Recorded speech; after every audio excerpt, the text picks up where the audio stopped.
여러분 안녕하세요. 참빛교회 수요 성경 공부의 시간 함께 하시는 여러분들 주님의 이름으로 환영합니다. 4월 7일 이제 부활절 후 첫 수요일입니다. 부활절은 부활 절기를 우리 함께 지키는 거거든요. 근데 사실 절기를 지키는 것도 중요한데 이 부활 절기는 이제 성령 강림주일까지 저희가 계속해서 이어가면서 지키지만 저희의 매일매일 하루하루의 삶이 이 부활절을 기억하고 또 부활로 오는 그 주님의 소망을 함께 가지면서 살아가는 것이 매우 중요합니다. 하나님께서 우리 주 예수 그리스도를 통해서 저희에게 주신 그 화평을 기억하면서 오늘 또 주님의 말씀과 함께 주님과 더욱더 가까워지는 그런 귀한 시간이 될 수 있기를 간절히 소망합니다. 저희가 오늘 함께 나눌 내용은 열왕기서입니다. 열왕기서. 우리가 가지고 있는 성경에는 열왕기상과 열왕기하가 있습니다. 그런데 사무엘상, 사무엘하에 본 것처럼 그리고 이제 앞으로 저희가 볼 역대상, 역대하에도 마찬가지로 이 모든 책들은 사실 한 권의 책이었습니다. 그런데 그때는 기록을 두루마리에다 하다 보니까 두루마리가 너무 길어지고 그래서 절반을 딱 나눠서 열왕기상, 열왕기하로 나누지만 저희는 오늘 열왕기서 전체를 좀 함께 살펴보는 그런 시간을 갖도록 하겠습니다. 이 열왕기서의 전체적인 그 배경을 우리가 살펴보면요. 다윗이 이제 왕이 되고 이스라엘을 한 나라로 이렇게 통합하게 됩니다. 그러면서 하나님께서 다윗에게 약속을 하세요. 너를 통해서 메시아가 날 것이다. 다윗을 통해서 하나님께서는 하나님의 나라를 이 땅에 확장시켜 주실 것이고 또 아브라함에게 하셨던 그 약속, 여러분 아브라함에게 하셨던 약속 기억나시나요? 그에게 복을 주고 또 그의 자손으로 말미암아 이 인류의 사람들이 복을 받게 될 것이다 라는 그 약속을 이제 다윗의 후손을 통하여 하나님께서 이루시겠다라는 그러한 약속을 해 주세요. 그리고 난 다음에 이제 다윗이 죽고 난 다음에 그 이후에 나오는 그 왕들의 기록이 열왕기서입니다. 다윗의 자손들이 나와요. 근데 참 안타깝게도 이 다윗의 자손들이 또 나중에 이제 북이스라엘과 남유다로 나눠서 북이스라엘은 여러 왕조가 다윗 왕조가 아니라 여러 왕조가 이스라엘을 통치하게 되는데요. 다윗 왕조는 남유다에서 또 북이스라엘은 여러 왕조가 이렇게 통치하면서 이 왕들의 모습을 보면 과연 하나님께서 약속하신 것들이 이루어질까라는 그런 의문이 들게 됩니다. 왜냐하면 양쪽 다 왕이 20명씩 돼요. 20명씩 되는데 북이스라엘은 좋은 왕이 한 명도 나타나지 않습니다. 남유다는 그래도 한 8명은 좋은 왕, 그리고 나머지 12명은 안 좋은 왕 이렇게 구별이 되는데 그 좋은 왕들마저도 이제 실수를 범하게 되고 죄를 범하게 되는 모습. 그러니까 다윗이 흔히 얘기해서 하나님의 마음을 쫓는 자잖아요. 하나님의 마음을 쫓아서 사는 그 다윗 왕마저도 하나님 앞에서 죄를 짓게 되는데 남유다의 좋은 왕들도 사실 실수하는 그러한 모습들을 계속해서 보게 된다라는 거죠. 하나님께서 다윗의 후손을 통해서 하나님의 나라를 세우시고 많은 축복을 이 세상에 주시겠다고 하는데 거기에 합당한 자가 하나도 나오지 않는다라는 거예요. 하나도 나오지 않고 오히려 이스라엘을 이 하나님의 백성들을 끌고 내려가는 그러한 모습들을 그들이 보인다라는 거죠. 그럼에도 불구하고 하나님께서는 어떻게 역사하시는지 우리 잠시 후에 좀 살펴보도록 하겠습니다. 자, 이 열왕기서는요, 상과 하 다 포함해서 5개의 섹션으로 되어 있어요. 그래서 1장부터 11장까지, 열왕기 상의 1장부터 11장까지가 이제 예루살렘에 대한 이야기가 나오고, 솔로몬에 대한 이야기가 나옵니다. 그리고 여기에는 솔로몬 왕이 이 성전을 짓게 되는 그러한 내용들이 쭉 나오게 되죠. 이 성전을 짓는 이 모습은 굉장히 아주 상세하게 나타납니다. 뭐 길이가 얼마고 뭐 넓이가 얼마고 그 안에 장식들은 어떻게 되고 어느 나무로 했고 이러한 모습들이 쫙 나타나요. 근데 여러분 이 목적이 무엇일까를 살펴보게 되면요. 어, 얼마나 크고 뭐 우리가 어떻게 그것을 재현할지 재건할지 이런 것을 알려주는 것이 아니라 그 시대의 사람들이 성전에 들어갔었을 때 어떠한 느낌이었을지를 좀 한번 이제 깨닫게 되는, 한번 상상해 보게 되는 그러한 모습들이 나오죠. 성막에와 마찬가지로 그 안에는 하나님의 나라, 그 화평이 이루어지는 그 나라에 대한 그러한 심볼들이 굉장히 많이 나오는 것을 저희가 보게 됩니다. 그 안에는 세랍들도 있고요, 나무들도 있고요, 금으로 돼 있고요. 이러한 모습들을 통해서 에덴 동산을 연상시키게 되고 하나님 나라를 이렇게 연상시키게 된다라는 거죠. 이렇게 예루살렘으로 시작을 하는데 끝도 예루살렘이에요. 끝도. 솔로몬의 왕으로부터 시작을 했다면 끝에 열왕기 하 18장부터 25장에는 예루살렘이 멸망하는 그러한 모습이 나오죠. 그리고 바벨론 포로로 끌려가는 그러한 모습이 나오게 됩니다. 자, 그리고 중간에는 열왕기상 12장부터 16장, 또 열왕기상 17장에서 열왕기 하 8장, 그리고 열왕기 하 9장에서 17장 이렇게 세 분야로 이제 나눠서 우리가 볼 수 있는데요. 첫 번째 열왕기상 12장에서 16장은 이스라엘이 두 나라로 나누어지는, 그래서 북이스라엘과 남유다로 나누어지는 그러한 내용들이 나오게 되고요. 그리고 그 두 번째 섹션은 왕들과 이스라엘의 왕들과 또 이제 그 선지자들에 대한 내용이 나오게 되고, 마지막 9장부터 열왕기하 9장부터 17장에는 이제 계속해서 멸망해 가는, 그래서 이제 포로 생활로 접어드는 그러한 이야기들이 쭉 나오게 된다라는 거죠. 자, 우리 좀 한번 자세히 좀 살펴보도록 할 텐데요. 처음에 열왕기 이상 1장부터 11장 솔로몬에 대한 이야기가 나왔다고 하는데, 솔로몬에 대한 이야기는 이제 다윗을 이제 이어서 솔로몬이 왕이 되죠. 솔로몬이 왕이 되고 난 다음에 다윗이 뭐라 그러냐면 하나님께 신실하게 하나님을 순종하며 살아라라는 그런 명령을 내려요. 그래서 솔로몬 왕은 매우 좋은 시작을 하게 됩니다. 여러분 너무나도 잘 아시는 것처럼 하나님께서 무엇을 주기를 원하느냐 하니까 지혜를 달라고 이야기를 하고요.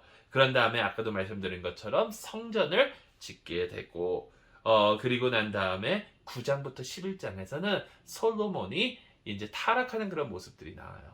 성전을 지을 때만 하더라도 정말 너무나도 하나님께 순종하고 헌신하는 그런 모습들이 나오는데, 이제 자기의 궁궐을 지을 때는 성전보다 더 크게 짓고요. 그리고 이제 하나님을 의지하는 것이 아니라 이 주변에 있는 그 이방 왕국들의 그러한 부를 의지하게 되고, 그들과 동맹 결혼도 하게 되고 많은 여자들을 이제 누리게 되고, 그래서 700명의 부인과 300명의 첩을 두게 되고요. 그리고 난 다음에 그들의 우상들, 그들의 신들을 가져다가 그들의 신당도 만들고 이러한 모습들이 쭉 나오게 되죠. 그래서 처음에는 굉장히 시작을 잘했다가 나중에는 이렇게 타락한 모습을 솔로몬이 보여줍니다.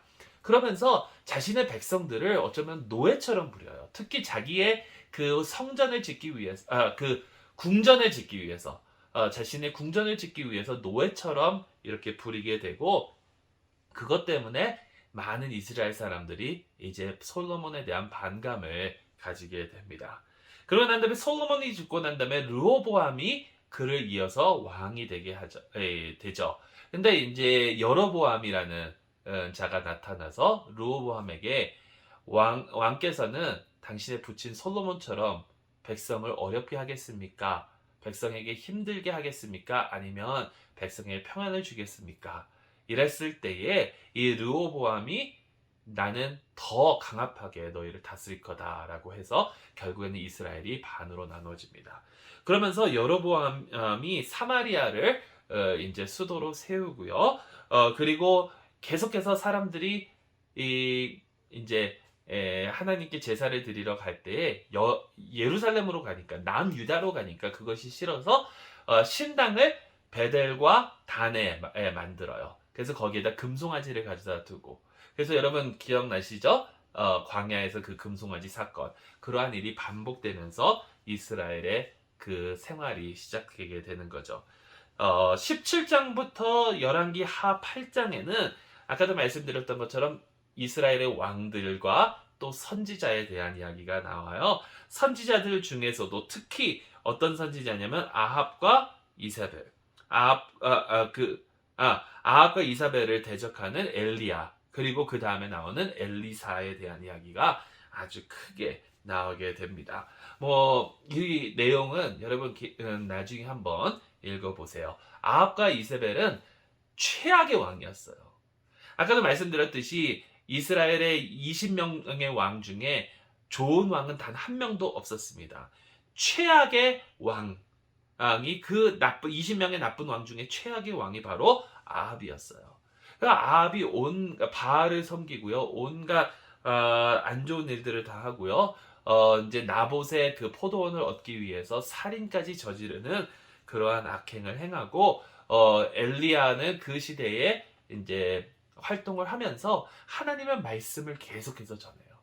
이 선지자의 목적이 그거거든요. 선지자의 목적은 미래에 대한 이야기를 하는 것이 아니라 하나님을 대신해서 말씀하고 하나님의 그 진리를 선포하는 게 선지자의 목적이에요. 그러면서 그 시대에 일어나고 있었던 그런 우상숭배와 그리고 불의에 대한 것들을 계속해서 이야기하고 이스라엘에게 회개하고 하나님께로 돌아오라는 그런 이야기를 하게 되죠. 이제 엘리야가 그런 역할을 하고, 엘리야가 이제 하늘로 병거 타고 올라가고 난 다음에 엘리사가 그의 뒤를 잇게 되는데, 참 흥미로운 게 여기서 한 가지만 말씀드릴게요. 엘리사가 이제 엘리야에게 마지막 청을 하죠. 당신보다 갑절의 그 능력을 받고 싶다고, 하나님의 영을 갑절로 받고 싶습니다 라고 했는데, 엘리야가 이제 이 세상에서 사역을 하면서 행했던 기적이 7개예요. 7이라는 숫자는 완벽한 숫자잖아요. 근데 엘리사가 이제 여러 가지 이적들을 행하게 되는데, 거기에는 나만을 치유한 것도 있고요. 독이 들어있는 그 죽을 이제 먹을 수 있도록 만든 것도 있고요. 또 죽은 자를 이렇게 살리는 경우도 있고, 여러 가지 그런 이야기들이 있는데, 또 한국의 금도끼 은도끼처럼 도끼가 물에 빠졌는데 그 도끼가 연못에서 올라오게 하는 그런 이적도 행하게 되죠. 그런데 몇 개를 행하냐면 14개를 행해요. 그러니까 갑절로 받았어요. 갑절로. 그래서 이제 엘리사도 그런 사역을 하게 되고, 그러한 이야기들이 계속해서 이어집니다. 그리고 9장부터 열왕기 하 9장부터 17장에는 예후라는 사람이 와서 아합을 멸하게 되고, 그런데 아합을 사실 하나님의 심판자로 아합의 가족들을 다 죽이게 되거든요.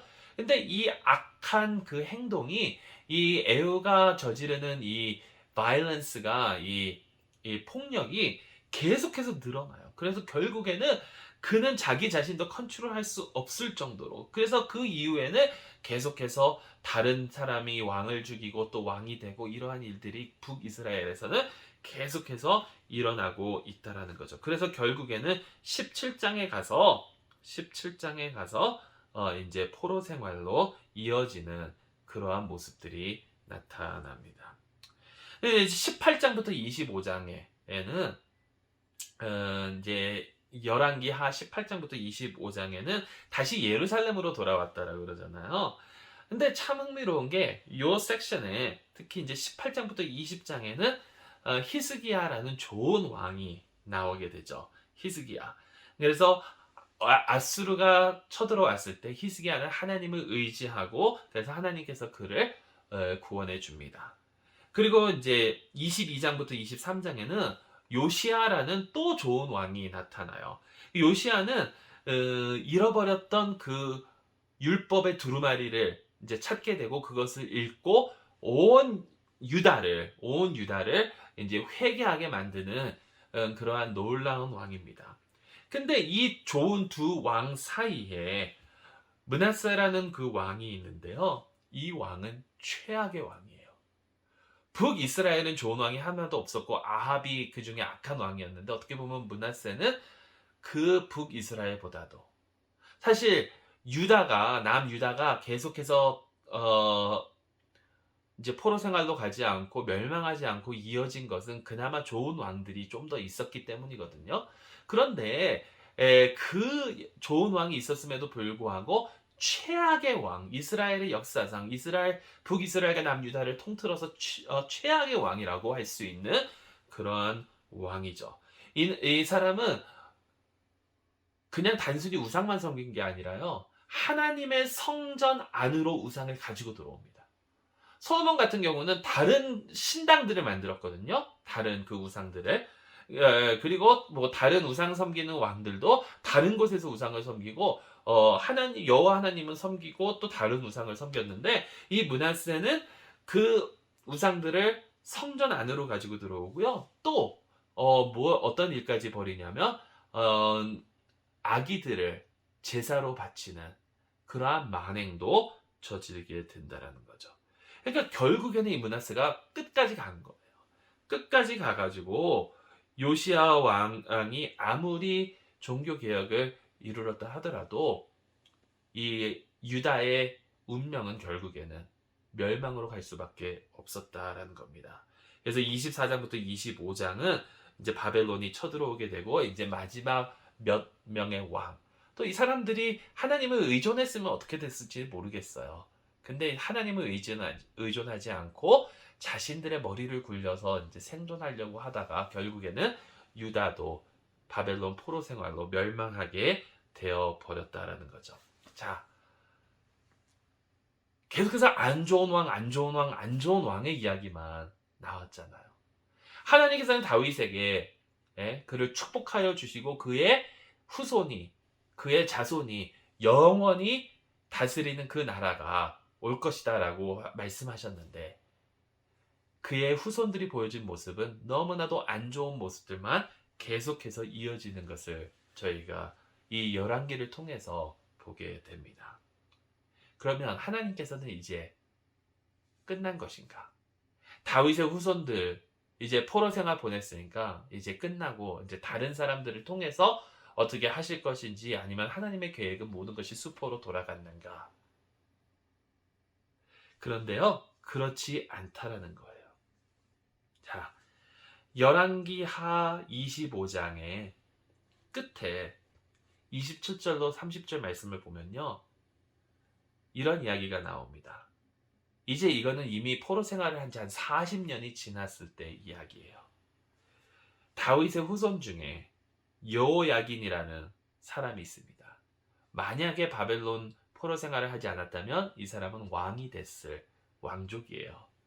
근데 이 여호야긴이 바벨론에서 포로 생활을 하다가 바벨론 왕이 그를 풀어줘요. 그러면서 왕의 식탁에서 함께 식사를 할 수 있도록 이렇게 그에게 관대하게 그를 대접합니다. 자, 이것은 뭐냐면요. 아직 소망이 남아있다는 거예요. 하나님께서는 아직 다윗의 후손들을 버리시지 않았다는 징조입니다.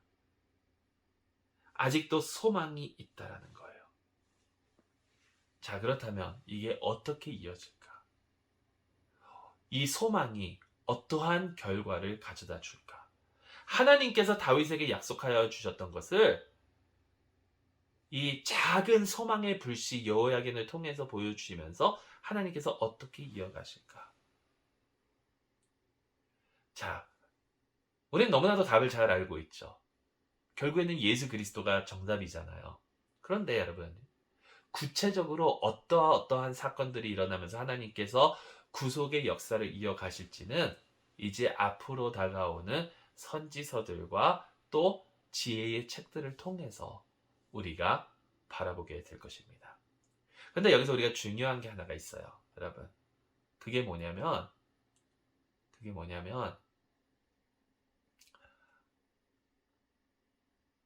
우리가 이 세상을 살아가다 보면 하나님께서 우리를 인도하게 주시기 위해서 이제 세워준 우리의 리더들이 있잖아요. 혹은 하나님께서 우리의 삶에 허락하여 주신 우리의 이웃들이 있잖아요. 자, 우리 때로는 그들에게 실망할 때도 있다라는 사실입니다. 그렇죠? 특히 리더들에게. 이스라엘의 왕들을 보면요. 유다의 왕들을 보면요. 실망할 수밖에 없잖아요. 실망할 수밖에. 그러면 이 이야기를 보면서 우리가 얻을 수 있는 그 내용은 무엇이냐면 누군가가 나를 실망할 때, 실망시켜줄 때 어떻게 해야 되는가? 그거예요. 그러면 거기에 해답은 이겁니다. 사람들은요. 우리를 실망시킬 수밖에 없어요. 사람들은요. 우리가 그들을 보고 그들을 의지하면 실망할 수밖에 없습니다. 우리가 오로지 바라보고 나아가야 되는 분은 바로 우리 하나님이세요. 우리가 바라보고 나아가야 되는 분은 오직 우리 하나님.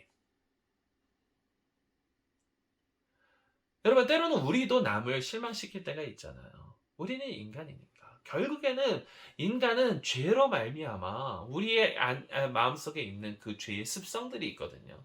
네, 예수 그리스도를 통해서 우리는 깨끗이 치유함을 받았습니다. 용서를 받았습니다. 하나님 앞에서 의롭습니다. 하지만 우리가 이 몸을 가지고 있는 이 상황 속에서 우리는 계속해서 죄 때문에 문제를 겪으면서 살아갈 거예요. 이 가운데 우리는 절대로 하나님을 바라보면서 실망하면 안 된다라는 거예요. 왜냐하면 이 세상의 사람들은 실수할 수 있고 무너지고 할 수 있지만 하나님께서는 신실하신 분이시거든요.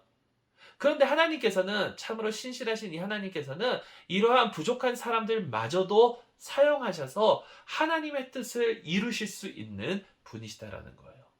여러분, 이스라엘의 왕들을 보세요. 그들을 믿고 의지하고 소망을 가질 수 있는 사람들이 하나도 없습니다. 아까 히스기야 얘기했잖아요. 히스기야가 나중에 하나님 앞에서 죄를 지어가지고 하나님께서 그에게 벌을 내리시잖아요. 그에게 초이스를 주세요. 네가 뭐 며칠 동안 아플 것이냐, 아니면 백성들이 고난을 당할 것이냐, 이런 초이스를 내려주시는데 아무리 좋은 왕이라도 그렇게 무너질 수 있다라는 거죠. 아무리 좋은 교회의 리더다 하더라도, 아무리 좋은 우리의 리더다 하더라도 실수할 수 있고 넘어질 수 있다라는 거죠. 근데 그렇다고 해서 교회에 실망하면 안 된다는 거예요. 많은 사람들이 교회에 실망합니다. 지도자들이 이렇다 저렇다. 어떻게 목사가 이럴 수 있느냐 저럴 수 있느냐. 어떻게 장로들이 이럴 수 있느냐 저럴 수 있느냐. 네, 그들은 사람이기 때문에 그럴 수 있어요. 우리 모두가 다 사람이기 때문에 그러한 실수를 합니다. 하지만 하나님께서는요. 그럼에도 불구하고 교회를 통해서 역사하시는 하나님이시고 신실하신 하나님이세요. 그러니까 우리는 하나님만 바라보며 나아가야 된다는 거예요. 여러분, 우리 모두 다 우리도 실수하잖아요. 우리도 남을 실망시키잖아요. 하지만 남을 의지하는 것이 아니라 신실하신 하나님만 믿고 의지하며 나아갈 수 있는 저희 모두가 될 수 있기를 간절히 소망합니다. 열왕기서를 통해서 우리가 알 수 있는 것은 인간은 아무리 부족하고 넘어진다 하더라도 우리 하나님은 신실하신 하나님이시고 우리 주 예수 그리스도께서 바로 그 증거라는 사실입니다. 우리 하나님을 믿고 의지하며 나아가는 저희 모두가 될 수 있기를 주님의 이름으로 축원합니다. 기도하시겠습니다. 하나님 아버지 감사합니다. 열왕기서를 통해서 저에게 놀라운 은혜 허락하여 주시니 감사드리었고 오로지 주님 한 분만 믿고 바라며 주님께 영광 돌리는 저희 모두가 되게 하여 주시고 저희에게 신실하게 아버지 하나님 저희 삶 가운데 개입하여 주셔서 하나님의 신실하심을 믿고 의지하며 나아가는 저희 모두가 되게 하여 주시옵소서. 예수 그리스도의 이름으로 기도드리옵나이다. 아멘. 여러분 이제 잠시 기다리시고 잠시 묵상할 그 질문 나가니까 그 묵상하시고 오늘 하루도 주님만 바라보며 주 안에서 승리하실 수 있기를 간절히 소망합니다. 안녕히 계세요.